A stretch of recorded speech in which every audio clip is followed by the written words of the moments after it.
సమాజానికి కాలంటం పెట్టే ప్రయత్నం చేస్తూ ఉన్నారు. ఈరోజు సికింద్రాబాద్ పార్లమెంటుకు సంబంధించిన ప్రజలు మిమ్మల్ని గమనిస్తలేరా? ఎందుకు ఈ విధంగా బలహీన వర్గాలకు సంబంధించిన నోటికాడి కూడును ఎత్తగొట్టే ప్రయత్నం చేస్తూ ఉన్నారు? మీరు అన్న ఈరోజు మార్నింగ్ ప్రెస్ కాన్ఫరెన్స్లో ఇది మాకు సంబంధం లేదు, రాష్ట్ర ప్రభుత్వం అనడం జరిగింది.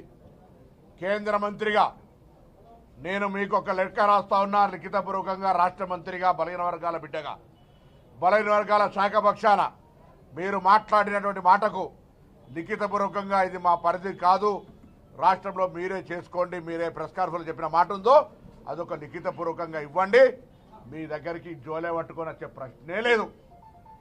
మా ప్రభుత్వంకు చిత్తశుద్ధి ఉన్నది, మా ప్రభుత్వంకు బాధ్యత ఉన్నది.